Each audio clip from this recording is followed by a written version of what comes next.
కొన్ని కథలు చెప్పాలంటే ఆర్ట్ డిపార్ట్మెంట్ చాలా కీలకంగా ఉంటుంది. ఎందుకే ఆర్ట్‌ని ఆర్ట్ డిపార్ట్మెంట్ అనరు. ఆర్ట్ డైరెక్టర్ అంటారు. ఎందుకంటే ఆయన డైరెక్షన్‌లో గూడా కథ చెప్పడం అనేది సాధ్యమవుతుంది కాబట్టి, కొన్ని కథలకి ఆర్ట్ డిపార్ట్మెంట్ అనేది చాలా ఫ్రంట్ ఎండ్‌లో కనిపిస్తూ ఉంటుంది.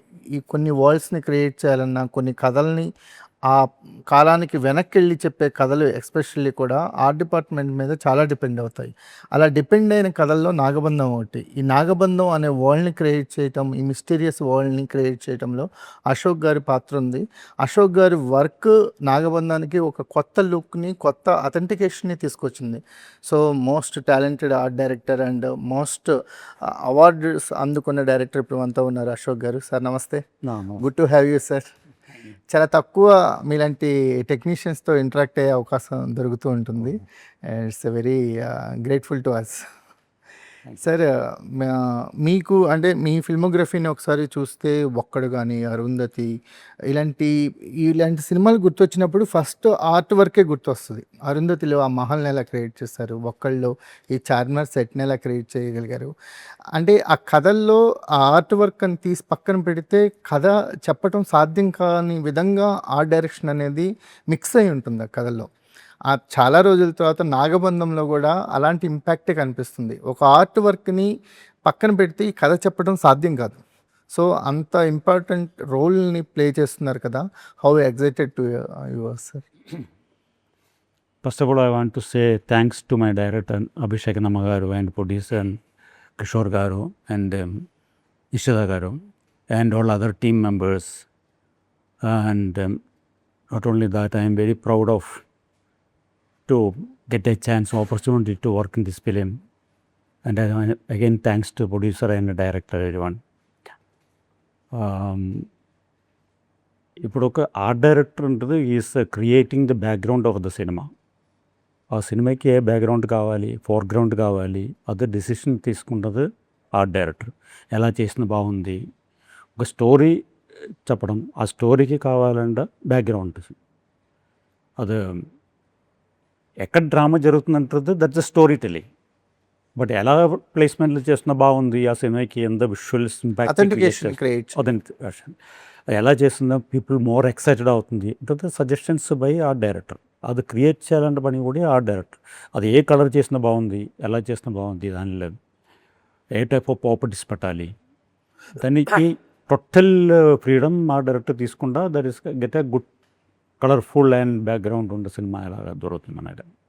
అది చాలా ఎగ్జాంపుల్స్ చాలా ఉంది. టైటానిక్ సినిమా, టైటానిక్ షిప్పే కదా మెయిన్ బ్యాక్ బోన్, అది జరిగింది డ్రామా. అలాగనే ఒక టెంపుల్ బ్యాక్గ్రౌండ్, ఒక మైథాలజీ చెప్పినప్పుడు ఆ మైథాలజీ కావాలంటే బ్యాక్డ్రాప్ క్రియేట్ చేయాలంటే ఆ డైరెక్టర్ ఇస్ ఛాలెంజ్. ఎలా చేసింది అది அந்த అథెంటిసిటీ అండ్ ఇది ஒரு ஹானஸ்டி மிஸ் ஆகకుండా ఆ సెటప్ ఏదనో అది పబ్లిక్ ముందు ప్రజెంట్ చేయాలంటే ఇట్స్ వెరీ ఛాలెంజ్. దానికి కావాలంటే స్టడీ, మనం బాగా రీసెర్చ్ చేయాలి. దానిలో ఉండే పీరియడ్ కానీ లేకపోతే కలర్ టోన్స్, టెక్స్చర్, அதில் ఉండ డీటెయిలింగ్స్, ఒక్కొక్క స్కల్ప్చర్లో ఉంద బ్యూటీ, ఇదన్నీ కూడా మనం రీసెర్చ్ చేసి తీసుకుంటూ రావాలి. అప్పుడైనా అది 100% మార్క్స్ వస్తుంది. అలా ఒక సినిమాది నాగబంధం. ఇక్కడ మనం టెంపుల్ సెట్ క్రియేట్ చేశారు. ఆ temples background of Anantha Padmanabha Swamy temple in Kerala. But ఆ ఫిలిం ఏదో లిబర్టీ తీసుకోండి, ఎగ్జాక్ట్ టెంపుల్ మనకి రీక్రియేట్ చేయలేదు. దానికోసం ఒక ఎక్కువ స్పాన్, ఎక్కువ more than life span life size కూడా బిగ్ సైజులు చేశారు టెంపుల్ సెట్. దానికి చాలా ఛాలెంజెస్ తీసుకున్నాను. అది సార్, 'నాగబంధం' స్క్రిప్ట్ మీ దగ్గరికి వచ్చినప్పుడు ఏంటి మోస్ట్ ఛాలెంజింగ్‌గా అనిపించింది ఏంటి? Which part is most challenging to you? Story విన్నప్పుడు స్టోరీలో ఒక కంటెంట్ చాలా హెవీ కంటెంట్స్ కనిపిస్తుంది. హ్యూజ్ అనిపించింది. హ్యూజ్ హిమాలయ బ్యాక్గ్రౌండ్, దానిలో ఒక ఆఫ్ఘనిస్తాన్ వచ్చింది. అలాగే రూటింగ్ చాలా డ్రామా ఉంది. దానిలో మైథాలజీ రన్నింగ్ ఉంది. దానిలో మన సౌత్ ఇండియన్ టెంపుల్స్ కానీ, దానిలో ఒక ట్రెడిషన్స్ కానీ మూవ్ అవుతుంది. అది ఒక ఒక south Indian girl, south Indian boy, దాన్ని మింగిల్ చేసుకోండి ఒక వేరే స్టోరీ చెప్పినప్పుడు ఇలా డ్రామా అన్ని it's very heavy and novelty ఉంది దానిలో. అది బాగా అట్రాక్ట్ అయింది నాకు. సో ఎగ్జిక్యూట్ చేసేటప్పుడు ఎక్కువ కష్టపడిన సెట్ ఏంటి? అంటే మ్యాన్ వర్క్ కానీ లేకపోతే టెక్నీషియన్స్ కానీ ఈ సెట్ని క్రియేట్ చేయడానికి మాకు ఎక్కువ టైం పట్టింది, ఎక్కువ రీసెర్చ్ పట్టింది అంటానికి ఏ సెట్ చెప్తారు? ఇప్పుడు ఈ సెట్ చేయడానికి రీసెర్చ్ అవసరం బికాస్ నాకు టెంపుల్ ఆర్కిటెక్ట్ నాకు చాలా ఇష్టం, చాలా స్టడీ చేసుకున్నాను ఆల్రెడీ. టెంపుల్ స్కెచ్ కూడా ఎక్కువ చేశారు. బట్ టెంపుల్ పెద్ద ఇది కాదు, రిస్క్ కాదు.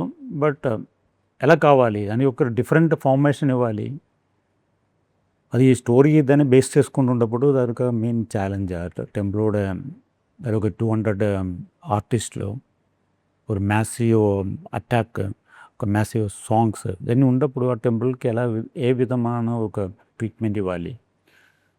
అది డైరెక్టర్ కూడా అదే కావాలని చెప్పి నాకు ఒక మ్యాసివ్ టెంపుల్ కావాలి. ఆ టెంపుల్ లోపల ఉండే స్టోరీస్ అన్ని డీటెయిల్స్ అన్నీ చెప్తున్నాను మాకు. అవన్నీ ఆ డీటెయిల్స్ నాకు కింద డీటెయిల్స్ కావాలి అని డైరెక్టర్ విషన్ అవన్నీ కంప్లీట్.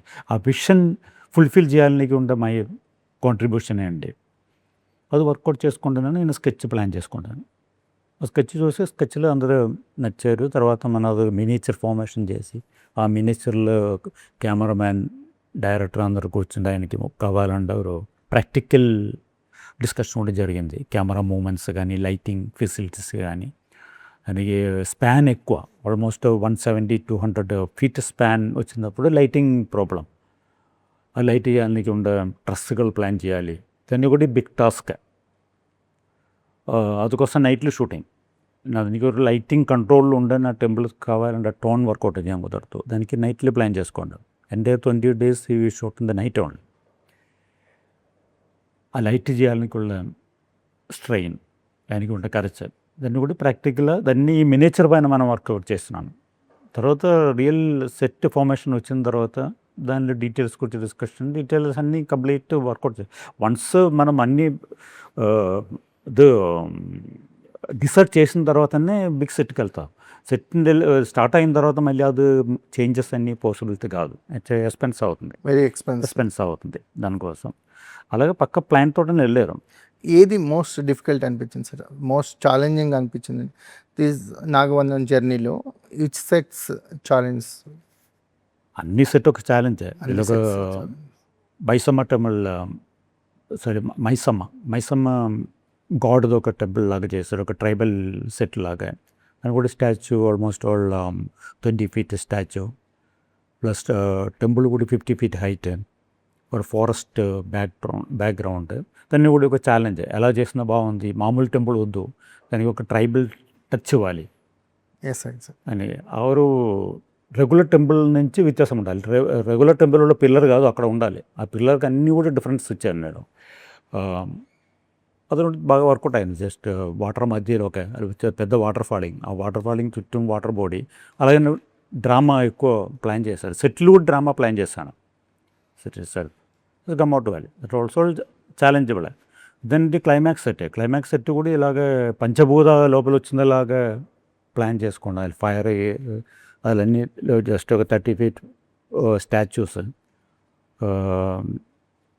ఇది దశావతార స్టాచ్యూలు, temple structure, almost 35 feet height door, temple door open అవ్వాలి. అన్నీ కూడా ఛాలెంజ్. అన్నీ హైట్లు నిలబడాలి, చేయాలి అంటుంది. జస్ట్ వాడు మేము నానక్రామగూడలో సెట్ని విజిట్ చేసాం సార్. సెట్ని విజిట్ చేసినప్పుడు మాకు ఒక కొత్త ప్రపంచం కనిపించింది, న్యూ వరల్డ్ కనిపించింది. అంటే మీరన్న 10 స్టాచ్యూస్ అవన్నీ చూసాం అనమాట. ఆ హైట్ 40 feet హైట్ ఉంది డోర్ ఓపెన్ చేయడానికి. ఇవన్నీ చూసినప్పుడు మాకు నాగబంధం అనేది ఎలా రెడీ అవుతుంది, ఎంత గ్రాండ్యూర్గా రెడీ అవుతుంది అనేది అంటే మేము విజువల్గా ఎక్స్పీరియన్స్ చేసాం. యాజ్ ఏ ఆర్ట్ డైరెక్టర్గా మీ డైరెక్టర్ మీకు ఎంత ఫ్రీడమ్ ఇచ్చారు సార్? ఆ విషన్, డైరెక్టర్కు విషన్ ఉంది. విజన్ బట్ హిమాలయన్ బ్యాక్గ్రౌండ్లో ఆ టెంపుల్ జరిగింది హిమాలయన్ బ్యాక్గ్రౌండే. హిమాలయం నుంచి ఉండే way to ending to the ఆ టెంపుల్కి ఎండ్ అవుతున్నారు. అప్పుడు చుట్టూ హిమాలయన్ హిల్సే. దానిలో ఒక టెంపుల్ ఆ టెంపుల్ ఇంత హైట్ ఉండాలి, వేరే జస్ట్ ఒక ఇదే కదా, జస్ట్ ఆయన క్లిఫ్ ఎడ్జెస్ వచ్చినప్పుడు ఆయన ఎంత హైట్ కావాలి, దానికి ఉండే వే ఎంత టెరైన్ స్టైల్ లుక్ ఉండాలి, ఇదన్నీ ఎక్స్ప్లెయిన్ చేసినప్పుడు ఆయన రెఫరెన్స్ ఇస్తున్నాను, నాకు ఇలా కావాలి ఇలా కావాలని రెఫరెన్స్ పంపిస్తున్నాను, డీటెయిల్ వర్క్ చేస్తున్నాను. బట్ ప్రాక్టికల్గా చేసినప్పుడు అన్నీ చూడాలి మనం, ఎక్కడ ప్రాక్టికల్ వర్కౌట్ అవుతుంది, కాస్ట్ ఎంత వర్కౌట్ అవుతుంది. బట్ అవన్నీ కలిసి వచ్చింది, దట్ అవర్ వచ్చింది. మళ్ళీ దాని గ్రాఫిక్స్ వేరే ఉంది, ఫుల్ రౌండ్ బ్లూ మ్యాట్ వేశారు దానిలో. సార్ ఇప్పుడు మనం సినిమా చూస్తున్నప్పుడు ఆర్ట్ వర్క్ విఎఫ్ఎక్స్ వర్క్ కలిసిపోతాయి ఆడియన్కి, ఏది ఆర్ట్ ఏది విఎఫ్ఎక్స్ తెలియదు. యాజ్ ఎ ఆర్ట్ డైరెక్టర్గా మీరేం చెప్తారు sir, how much art how much VFX, మీ రెండు డిపార్ట్మెంట్ల మధ్య కోఆర్డినేషన్ ఎలా ఉంటుంది? ఇప్పుడు ఒక ప్రొడక్షన్ డిజైనర్ వర్క్ చేసినప్పుడు టోటల్ లాగా విషన్ ఉంటుంది, ప్రొడక్షన్ డిజైనర్ది జాబ్, అది విజువలైజేషన్ ఉంటుంది. బట్ టెంపుల్ కానీ ఏది సెట్ అయినా కూడా ఇలా బాగుంది అంటే డైరెక్టర్కి విషన్ ఉండొచ్చు, అదే షేర్ చేసింది ఆర్ట్ డైరెక్టర్ తోట. ఆ విషన్ మళ్ళీ విఎఫ్ఎక్స్ టీం వచ్చి ఇది డివైడ్ చేస్తున్నాను మనం, ఎక్స్టెన్షన్ కాదు ఇది డివైడ్ చేస్తారు మనం, డివైడ్ ఇది ఏదో విఎఫ్ఎక్స్ చేసుకోవచ్చు, ఏదో ఆర్ట్ వర్క్ ఆర్ట్లు చేసుకోవచ్చు. ఆర్ట్లు చేసిన ఎంత కాస్ట్ అవుతుంది, విఎఫ్ఎక్స్ చేసిన ఎంత కాస్ట్ అవుతుంది. ఫుల్గా విఎఫ్ఎక్స్ చేసేస్తుందా దాని ఆర్టిస్ట్ మూమెంట్స్ కానీ దానిలో డీటెయిల్స్ కానీ చాలా ప్రాక్టికల్స్ ప్రాబ్లమ్స్ వర్కౌట్ అవుతుంది. అప్పుడు సర్టన్ హైట్ వరకు మనం రియల్ వెళ్ళిపోయి తర్వాత అక్కడి నుంచి విఎఫ్ఎక్స్ చేస్తాం కాదు. అప్పుడు కావాలంటే కరెక్ట్ మ్యాచింగ్ ఉండాలి, మ్యాచింగ్. ఇప్పుడు నేను ఏం చేస్తారో దాన్ని మ్యాచ్ చేసుకుంటూ వాళ్ళు వెళ్ళాలి, ఎగ్జాక్ట్లీ ఇలా వాళ్ళు చేస్తానని నేను మ్యాచ్ చేయాలి, Exactly. ఏదో కూడా కోయిన్సైడింగ్ కరెక్ట్గా ఉండాలి. అప్పుడు పిల్లలు మనం మెషర్మెంట్ ప్రకారం ప్లాన్ చేసుకుంటుంది, అక్కడ వెళ్ళినప్పుడు మెషర్మెంట్ తేడా వచ్చిందా టోటలీ అవుట్ ఆఫ్ ప్రపోర్షన్కి వెళ్ళిపోతుంది. ఓకే. అది రాకుండా చూడాలి, అది కరెక్ట్ కోఆర్డినేషన్స్ ఉండాలి, కలర్ స్కీమ్స్ నుంచి ఆర్కిటెక్టల్ గ్రాఫిల్ నుంచి అన్ని కోఆర్డినేషన్ చాలా ఇంపార్టెంట్. సార్ మీకు అభిషేక్ నామగర్ అంటే మీరు చాలా ఎక్స్పీరియన్స్డ్ డైరెక్టర్స్తో వర్క్ చేశారు, మీ ఫిల్మోగ్రఫీలో మోస్ట్ ఎక్స్పీరియన్స్డ్ అండ్ రినోవ్డ్ డైరెక్టర్స్ ఉన్నారు. అభిషేక్ నామగర్తో వర్క్ చేయడం అని అనిపించింది, ఎందుకంటే ఆయన ప్రొడ్యూసర్ డిస్ట్రిబ్యూషన్ సెక్టార్ నుంచి ఎంటర్ అయ్యారు కదా, అందరికీ ఆయన మీద ఒక చిన్న సస్పెక్ట్ ఉంటుంది, ఈయన ఏం చేస్తాడు, ఈయన ఏం చేయగలడు అనేది. యాజ్ ఎ టెక్నీషియన్గా what you feel sir? Abhishek Nama నేను ఫస్ట్ మీట్ చేసినప్పుడు ఆయనకు ఆల్రెడీ 1 ఫిలిం డైరెక్షన్ చేశాను. అవును, డెవిల్ చేశారు. డెవల్ చేశారు. అందుకు ముందే 5 ఫిలిమ్స్ ఏదో ప్రొడ్యూసింగ్ చేశారు. ఒక as a producer as a director నేను మీట్ చేస్తున్నాను, ఒక బిగినర్ లాగే కాదు. ఆల్రెడీ నేమ్ ఉంది. ఇప్పుడు డెవిల్ నేను చూడలేను, ఎలా ఉందో కూడా చూడలేను నేను. నాకు డైరెక్ట్ ఆయనతో ఇంటరాక్షన్ ఉంటే చాలు, ఆ సినిమా చూసి ఆయన వేసుకోవడం నాకు అవసరం లేదు కదా అనుకోండి, నేను చూడలేదు సినిమా. అది ఏదో విధంగా ఇది ఉండొచ్చు. డైరెక్టర్ యాజ్ ఎ డైరెక్టర్ మాట్లాడినప్పుడు ఆయన ఎక్స్ప్లెనేషన్స్ కానీ ఆయన విజువల్ ఇది కానీ నాకు అన్నీ పాజిటివ్ అని అనిపించింది. ఎక్కడెక్కడ అమెచ్యూరిష్ అదేదో కనిపించలేదు, ఏదో రాంగ్గా చెప్పి రాంగ్ వేలు వెళ్తున్నా ఫీల్ అవ్వలేదు నేను. సో కరెక్ట్ అన్న ట్రాక్లోనే మూవ్ అవుతున్నాను. ఆయనకి ఉన్న విఎఫ్ఎక్స్ నాలెడ్జ్ కానీ బాగా స్టడీ చేశారు, ఆయన హోంవర్క్ బాగా చేస్తున్నాను. ఈ సినిమా చేయాలని కావాలంటే నాలెడ్జ్ ఆల్రెడీ సంపాదించి ఉన్నాను ఆయన, తర్వాతనే మనకు కూడా వస్తుంది. లేకపోతే నాకు ఒక ఇన్స్ట్రక్షన్ ఇవ్వాలంటే కెపాసిటీ ఆయనకి ఉండాలి, ఆయనకి తెలిసి ఉండాలి, కెపాసిటీ ఉండాలి. నేను టెంపుల్ ఇలా ఉండాలి, ఇది బాగుంది నాకు చెప్పాలన్నా నాకు అది కూడా ఎక్కువ తెలుస్తాను కూడా, ఎక్స్పీరియన్స్ ఉంది కదా నాకు. ఎక్స్పీరియన్స్కి చెప్పాలంటే ఇది ఉండాలి. కెమెరామెన్ నెంబర్ ఆఫ్ ఫిలిం చేసేంత కెమెరామెన్ ఆయనకి కూడా ఇన్స్ట్రక్షన్స్గా చేయాలంటే గట్స్ ఆయనకి ఉండాలి. అది గెయిన్ చేసుకుంటాను ఆల్రెడీ. ఇట్స్ ఆల్రెడీ ప్లాన్డ్, పక్క స్క్రిప్ట్ ప్లాన్తో ఉంది ఆల్రెడీ. ఆయనకి కావాలన్నా విజువల్స్ అయినా ప్లాన్ చేసుకుంటాను. నాకు టెంపుల్ ఇలా కావాలి, ఇలాగ మూమెంట్స్ ఉంది, నన్ను కూడా పక్క ప్లాన్ చేసుకుంటే చెప్తున్నాను. ఇంకా ఎక్కడైనా నాకు డౌట్ పడాలని అవసరం లేదు. ఒక కొత్త పర్సన్ లాగా ఎప్పుడూ అనిపించలేదు మాకు, అనిపించలేదు. ఆయన వర్క్ అయినా నీట్గా చేసుకుంటూ వెళ్ళిపోతున్నాను.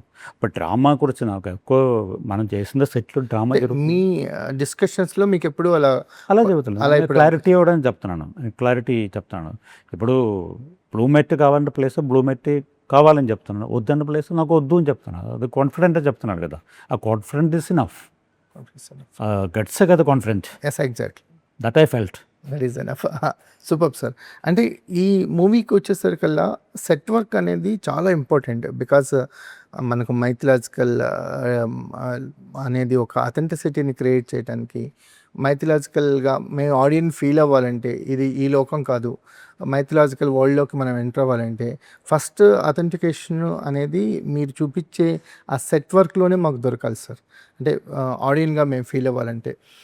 సో మీకు ఒక ఆర్ట్ డైరెక్టర్గా మీ ఫిల్మోగ్రఫీలో నాగబంధం ఏ ప్లేస్లో ఉంటుంది సార్? లైక్ ఒక్కడు, అరుంధతి, ఇలా చాలా కొన్ని స్టాండర్డ్ క్రియేట్ చేసిన ఫిల్మ్స్ ఉన్నాయి కదా మీ వర్క్కి. కాదు, ఆయనకు రేంజ్ పెట్టడానికి లేదు. మనం ఒక్కొక్క సినిమాకి అదంటే అంటే డిఫరెన్స్ ఉంది. వర్క్గా మీరు సాటిస్ఫై అయ్యి హ్యాపీగా.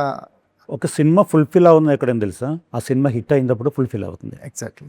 ఆ సినిమా పీక్కి వెళ్ళిపోయినా కూడా మనకు తెలియదు ఏదికి జనం లైక్ చేశారు, ఏది కింద హైక్కి వెళ్ళిపోతున్నారా మనకు తెలియదు. సమ్ టైం మనం నచ్చి ఉండదు.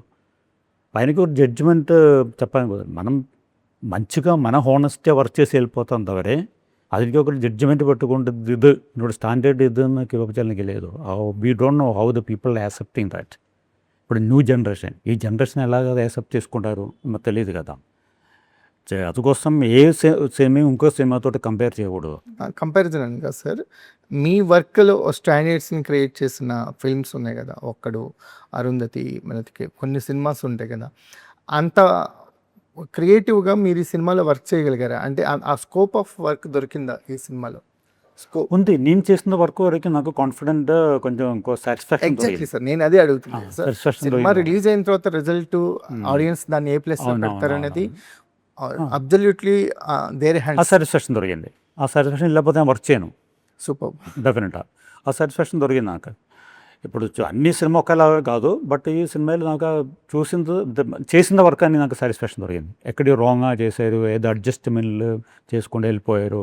అది అడ్జస్ట్మెంట్ అని డైరెక్ట్గా చెప్తాను నేను. ఇది బాగా అడ్జస్ట్మెంట్లు వెళ్తున్నాం మనం, నాకు వాళ్ళ కాదు అని చెప్తాను. ప్రొడ్యూసర్కి చెప్పాను, నేను డైరెక్టర్కి చెప్పాను. మీరు పర్ఫెక్ట్ చేసినారని చేయండి, లేకపోతే నా వాళ్ళ కాదని చెప్పాను నేను. దట్ ఈస్ అప్పుడే మన 100% వర్క్ చేస్తున్నాను. మార్నింగ్ 6 o'clock నుంచి ఈవినింగ్ 9 వరకు అక్కడ కూర్చుంటే అదిలే కాన్సన్ట్రేషన్ పెట్టుకుంటే వేరే సినిమా సైమల్టేనియస్ కాకుండా వర్క్ చేసినవి దానికి ఎవరు ఇది రావాలి. ఒక టెంపుల్ సెట్ మనకు దొరికిందనేసి అదృష్టం. ఆ టెంపుల్లో ఎంత క్రియేటివిటీ మనం చూపించాం కుదరుతుందో అంత క్రియేటివిటీ చూపించేస్తుంది. దానికి లిమిటేషన్ లేదు. అది మంచి ఒక సినిమా, మంచి ప్రొడ్యూసర్, మంచి డైరెక్టర్ వచ్చేటప్పుడు ఇంకా ఎక్సైటెడ్ అవుతుంది. ఆ ఎక్సైట్మెంట్ దొరికింది ఇక్కడ నాకు. ఎగ్జాక్ట్లీ. లాస్ట్లో అయిపోయిన తర్వాత దానిలో ఉండే లైటింగ్ స్కీమ్స్ వర్క్ చేసింది. దానిలో ఉండే బాంబే నుంచి డాన్సెస్ తీసుకుంటూ వచ్చి పెద్ద హై లెవెల్లో డాన్సింగ్ చేసుకుంటాను, యాక్షన్ పెద్ద లెవెల్ చేసుకుంటాను, పెద్ద పెద్ద ఎక్విప్మెంట్స్ వాడుకుంటాను. అన్నీ దాంట్లో వాల్యూ పెరుగుతుంది కదా. Value sir. బడ్జెట్ విషయానికి వచ్చేసరికల్లా ఆర్ట్ డిపార్ట్మెంట్ బడ్జెట్లు, ఇప్పుడు బడ్జెట్స్ సినిమాకి ఇంత కథకి ఇంత బడ్జెట్ అనుకుంటే ఫస్ట్ ఆర్ట్ డిపార్ట్మెంట్ బడ్జెట్ అనేది తీసి పక్కన పెడతారు sir. That is the primary. First art అనేది ప్రైమరీ, ఆ తర్వాత మిగతా డిపార్ట్మెంట్స్ అన్నీ వస్తాయంటారు. ఈ సినిమాకి వచ్చేసరికల్లా ఆర్ట్ డిపార్ట్మెంట్ బడ్జెట్ అనేది సినిమా స్కేల్ని పెంచడానికి ఉపయోగపడింది. To enhance the cinema scale art department అనేది చాలా బాగా ఉపయోగపడింది కదా.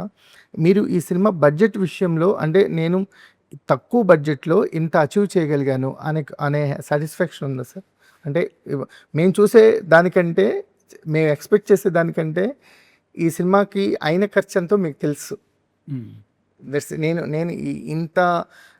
ఇన్ని లిమిటెడ్ దాంట్లోనే అన్లిమిటెడ్ ఇవ్వగలిగాను అనే సాటిస్ఫాక్షన్ ఉందా సార్? ఇప్పుడు వచ్చి మనకు ఈ సినిమా వాల్యూ మనం ఇది చేయాలన్నా, డిస్క్రైబ్ చేయాలన్నా దీనిలో మనం ఏముంది, ఏ పెట్టి వాల్యూ చేసుకోవచ్చు. ఒక పెద్ద హీరో ఉన్న వాల్యూ చేసుకోవచ్చు, పెద్ద డైరెక్టర్ ఉందో వాల్యూ చేసుకోవచ్చు. ఈ వాల్యూ ఇంత సినిమా ఎంత పెద్ద చేయాలి, స్కెచ్ చేయాలి, అది దీని అది 2 మైనస్ ఉంది కదా. అప్పుడు క్వశ్చనే బడ్జెట్ ఎంత బడ్జెట్లో చేయాలి, ఎంత చేసుకోవచ్చు, ఎంత ఇస్తారు మీరు, అన్ని క్వశ్చన్ మార్క్ వస్తాం మనకు. ఆ ప్రకారంగా ఇక్కడ వర్క్ స్టార్ట్ అయింది. అప్పుడు వచ్చి ఎంత విధం మనం ప్లాన్ చేయాలి, ఎంత విధంగా మనం హెల్ప్ చేయాలి, ఎక్కడ తగ్గించి చేయించాలి అంటే ఒక మోటివేషన్ మైండ్లో వస్తుంది. అది ఎవ్రీడే స్ట్రగుల్. స్ట్రగ్లింగ్ కాదు, చేయాలి, అనేది హెల్ప్లెస్. ఈ టెంపుల్ ఉందనే షూటింగ్. అవునా? ఆ సినిమాలో ఆ టెంపుల్ కావాలి. ఆ టెంపుల్ సీక్వెన్స్ లేకపోతే సినిమా లేదు. ఎగ్జాక్ట్లీ. అది క్వశ్చన్. టెంపుల్కి కావాలంటే బడ్జెట్ సరిపోదు. అప్పుడు ఏం చేయాలి? చాలా విధమా మనం థింక్ చేయాలి. అప్పుడు టెంపుల్ డెఫినెట్గా కావాలి. నేను ఒకే మాట చెప్పారు వాళ్ళకు, నేను స్టార్ట్ చేస్తాం, నేనే ఆర్డర్, నేనే చేయాలి, స్టార్ట్ చేస్తాం. మీ బడ్జెట్ ఎంతవరకు వచ్చిందో అక్కడ నాకు చెప్పండి, స్టాప్ చేస్తాను నేను. ఓకే. మీరు ఓకే అన్న అదే షూట్ చేసి వెళ్ళిపోవాలి. వెళ్ళిపోతే నేను మ్యాజిక్ చేయడం కుదరదు కదా. అవునవును, ఎగ్జాక్ట్లీ. ఆ ప్రకారం మనం ప్లాన్ చేసుకుంటూ వెళ్తాం. 10 రూపీస్ కూడా వేస్ట్ అవ్వకుండా మనం ప్లాన్ చేసి వెళ్ళిపోతాం. ఎగ్జాక్ట్లీ. ఆ ప్రకారం ప్లాన్ చేసుకుంటూ వెళ్ళారు. బట్ ఎక్కడేం వేస్టేజ్ ఏం లేదు, నీట్గా ప్లాన్ చేసుకోండి. అప్పుడు డైరెక్టర్ చెప్తాను, సార్ ఇంకో కొంచెం కూడా ఎక్స్ట్రా కావాలి, కెమెరామెన్ సార్ కొంచెం ఎక్స్ట్రా ఉండండి, లేకపోతే అల్లి గ్రాఫిక్స్ గ్రాఫిక్ కాస్ట్ పెరుగుతుంది.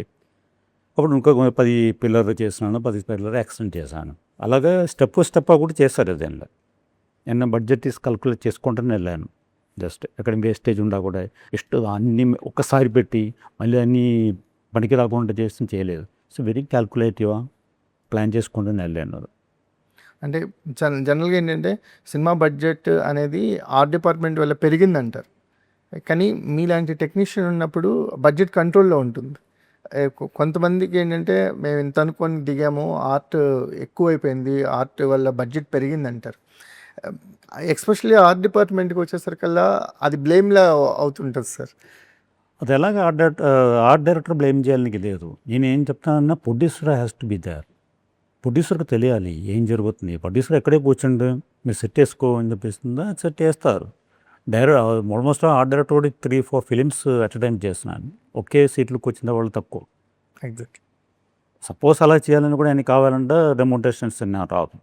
ఇప్పుడు చెన్నై నుంచి వస్తున్నాను, బాంబే నుంచి వస్తున్నాను ఆర్ట్ డైరెక్టర్స్, వాళ్ళు చెప్పి స్కెచ్ ఇచ్చేసి మేస్త్రికి ఇచ్చేసి వెళ్ళిపోతున్నాను. వాళ్ళు ఏదో చేసుకుని ఉండారు. వచ్చి 1 వీక్ తర్వాత వచ్చి చేస్తున్నప్పుడు షేప్ ఏదో కరెక్ట్గా ఉండదు, మళ్ళీ మారుస్తారు. That is waste. ఆ మార్పులు ఏమో తెలియకుండా మార్పు చేస్తారు. బట్ బిల్లు, లేబర్ బిల్లు వెళ్ళిపోతుంది కదా. మరి డైరెక్టర్ వస్తారు, ఇది కాదే అని చెప్పింది, నాకు కావాలంటే ఇది కాదే చెప్తున్నాను. మళ్ళీ ఇవన్నీ ఎక్స్పెన్స్ పెరిగిపోతున్నాను. ఇదే ప్లేస్మెంట్లో ప్రొడ్యూసర్ వచ్చి కూర్చోట్లేదు. అక్కడ ప్రొడ్యూసర్ ఏం జరుగుతుందో కూడా తెలియట్లేదు. మళ్ళీ అన్ని బ్లేమ్ ఆ డైరెక్టర్ పైన పెడుతున్నాను. ఎగ్జాక్ట్లీ. అదే జరుగుతుంది యాక్చువల్లీ. ఇది ఏని కింద ఇప్పుడు బైజెడ్డి మూవీస్ అశ్విని దత్ సినిమా చేసినప్పుడు ఇంద్ర, ఆయన నా పక్కన వచ్చి కూర్చున్నాను. అశ్విని దత్ గారు ఓకే. పక్కన వచ్చి, అశోక్ ఏం కావాలని చెప్పు, ఇదే అది కావాలా. డైరెక్టర్ కూడా ఏదో చెప్పేసినా వద్దు అది చాలు. అవర్ గట్స్ ప్రొడ్యూసర్కి ఉందనుకోండి, ఎక్కడికి వేస్ట్ అవ్వదు. నాకు ఇదే కావాలి, నాకు చాలు. ఇది నాయుడు గారు, అశ్విని దత్ గారు ప్లస్ అల్లు అరవింద్ గారు ముగ్గురే చెప్తారు, ఎవరు చెప్పు. ఎంఎస్ రాజు గారు కూడా చెప్పేవాళ్ళ సార్, ఒక్కడ అది వేరే. ఎంఎస్ రాజు గారు అది ఏ వద్దు అని చెప్తారాయన.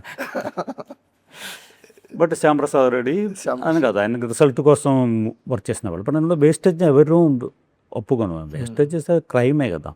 Wastage is crime. అవును. ఆ వేస్టేజ్ లేకుండా చూడాలంటే ఎక్సా టెక్నీషియన్ అవర్ ఎక్స్పీరియన్స్ అని వాడుకుంటాను. ఎగ్జాక్ట్లీ, అదని చెప్తున్నాను. సార్ మీరు రీసెర్చ్ కోసం టెంపుల్స్ని విజిట్ చేస్తుంటారా? మీరు ఏదైనా రీసెర్చ్ వర్క్, మనకి హంపి ఎల్లోరస్ కావచ్చు, అలాంటి రీసెర్చ్ వర్క్ కోసం టెంపుల్స్ని, మీకు ఏ టెంపుల్ ఆర్కిటెక్చర్ అయినా వావ్ అనిపించి మిమ్మల్ని అనిపించిన టెంపుల్ ఏమైనా ఉందా? చాలా ఉంది. నేను కాలేజ్ స్టడీ చేసినప్పుడే టోటల్ ఆల్ ఇండియా టెంపుల్స్ అన్నీ తిరిగాను. అక్కడ ఉన్న స్టాచ్యూస్ కానీ అన్నీ స్టడీ చేసుకుంటాను. కొనార్క్ కానీ, సన్ టెంపుల్ కానీ, అన్నీ all north India, south India all temples తిరిగి ఎలా ఉండే ఒక్కొక్క పోర్షన్ మనం స్టడీ చేసి మళ్ళీ అది వదిలేస్తున్నాం. స్టడీ చేసి వదిలేస్తాం. మళ్ళీ మనం ప్రొఫెషనల్ అయిన తర్వాత దాన్ని రెఫరెన్స్ తీసుకొని వచ్చి, నాకు చాలా బుక్స్లో ఉంది టెంపుల్ బుక్ హ్యూజ్ కలెక్షన్స్ ఉంది. అందరు దాన్ని అప్పుడప్పుడు చూసుకుంటూ దానిలో ఉండే ఒక్కొక్క ఐటమ్స్ ఎంజాయ్ చేసుకుంటూ వాళ్ళం చూడండి, జస్ట్ ఎంజాయ్ చేయాలని కోసం చూస్తారు. ఓకే. అంతే కదా. అప్పుడు టెంపుల్ ఆర్కిటెక్చర్ ఉంటుంది మైండ్లో చాలా స్టడీ ఉంది నాకు. విచ్ ఆర్కిటెక్చర్ మీకు ఎప్పటికీ అలా ఉండిపోతుంది సార్? అమేజింగ్ అనిపించిన ఆర్కిటెక్చర్? అమేజింగ్ ఆర్కిటెక్చర్ ఇప్పుడు లాస్ట్ టైం కుంభకోణం ఐరావతేశ్వర టెంపుల్ ఒకటి చూశారు. తర్వాత సేమ్ పీరియడ్లో ఉంటుంది బృహస్పతేశ్వర టెంపుల్ ఒకటి ఉంది. ఎక్కడ సార్?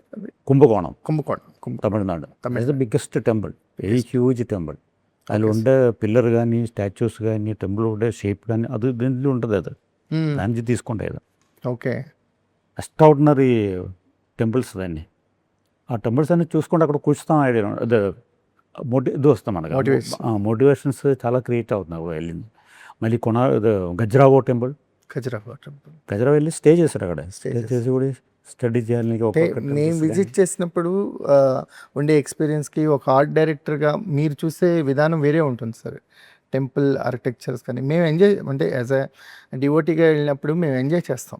కానీ ఒక ఆర్కిటెక్చర్ ఐ డిఫరెంట్గా ఉంటుంది. ఒక ఒక బిగ్గెస్ట్ అంటే ఏం ఇంత టెక్నాలజీ లేనప్పుడు వాళ్ళు ఎలా దాన్ని బిల్డ్ చేశారు అనే ఒక చిన్న ఆశ్చర్యం కలుగుతుంటుంది కదా sir.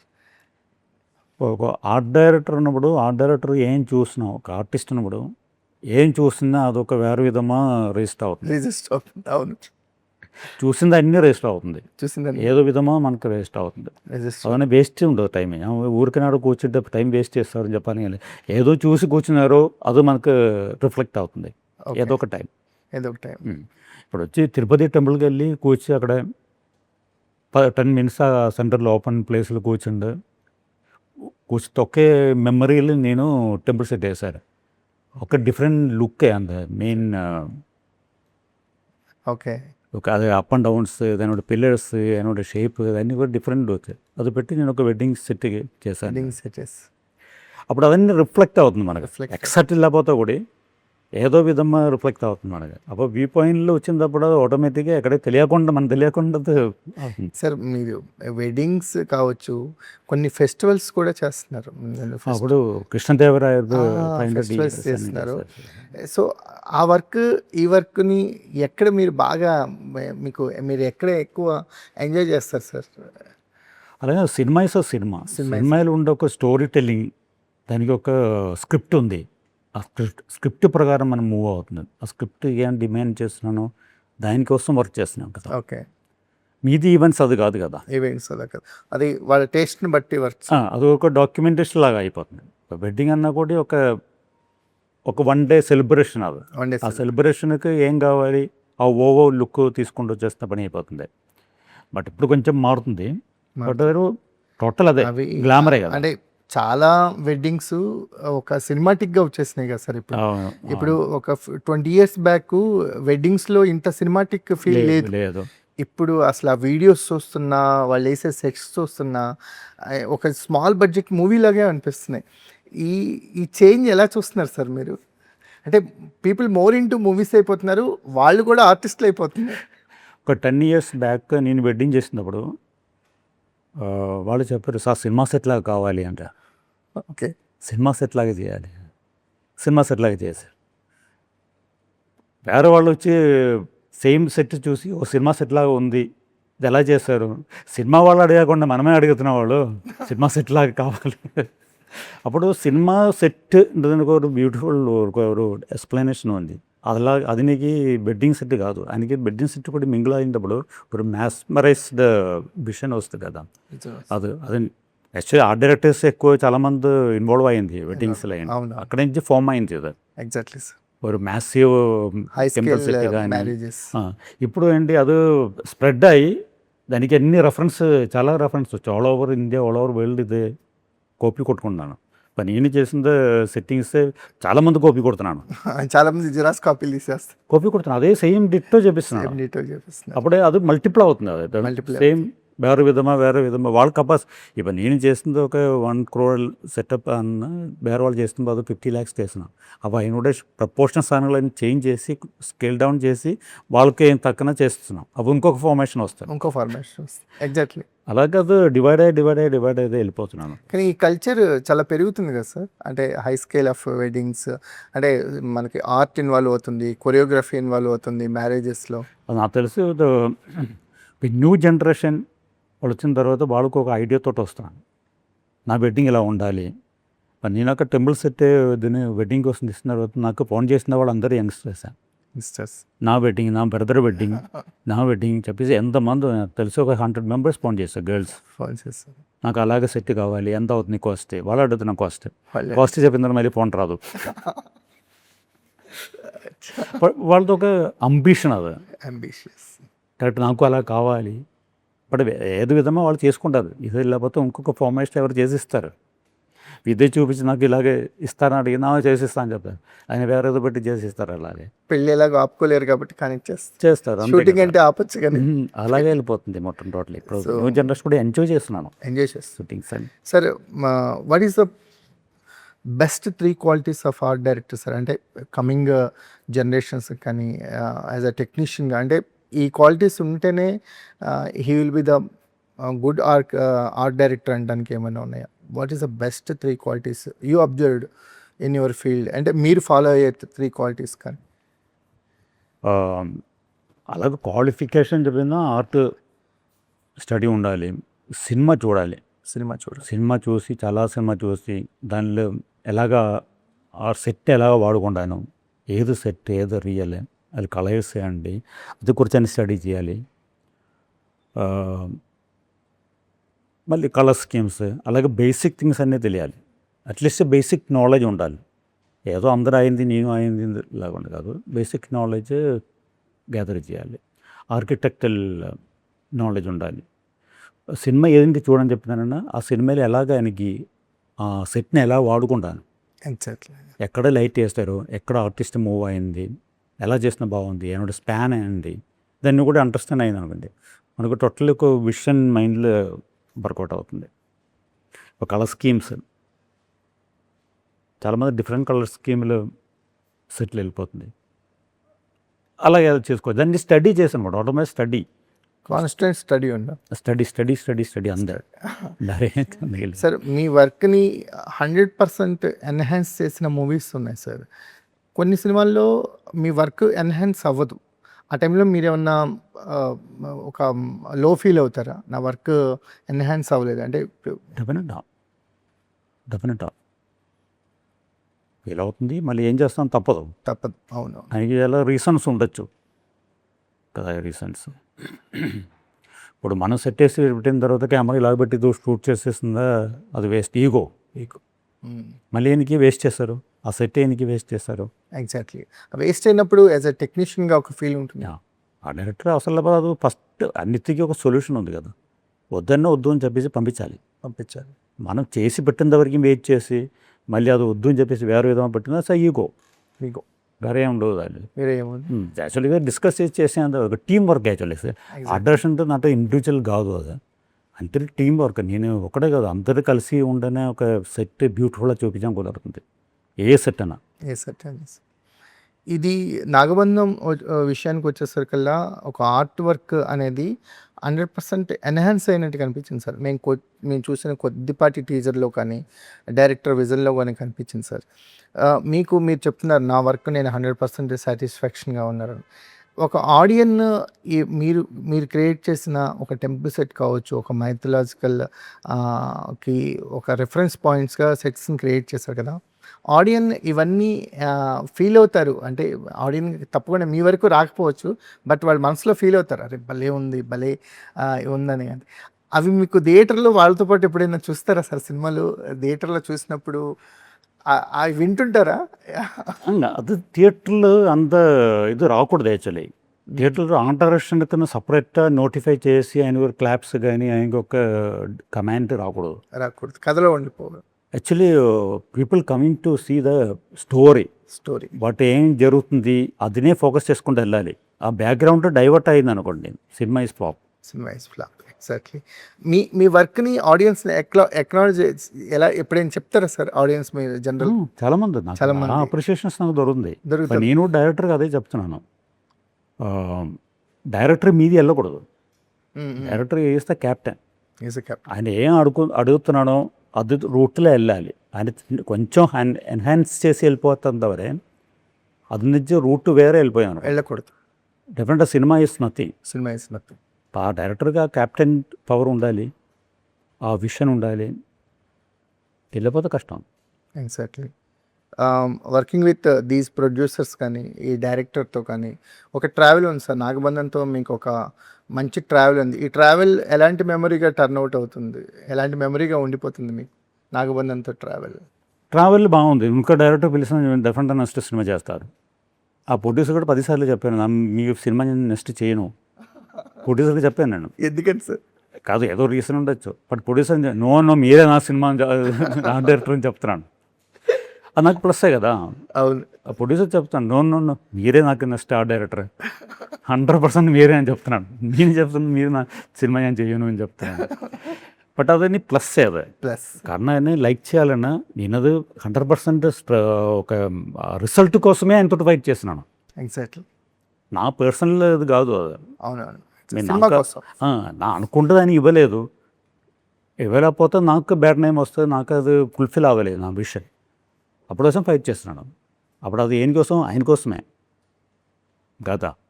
But only thing for the project కోసం మనం ఫైట్ చేస్తున్నాను కదా. ఎగ్జాక్ట్లీ. సో నాగబంధం అనేది ఒక విజువల్ ఎక్స్పీరియన్స్గా ఆడియన్స్కి గుర్తుండిపోవటానికి మీ వర్క్ కూడా ఒక ఇంపార్టెంట్ రోల్ ప్లే చేసింది అనేది అర్థమవుతుంది సార్. నాగబంధం కథతో మేము ఎంజాయ్ చేస్తాము, కానీ మీ వర్క్ మాత్రం మాకు ఎప్పుడు అలా ఒక బ్రెయిన్లో ఒక మంచి మెమరీగా గుర్తుండిపోతుంది.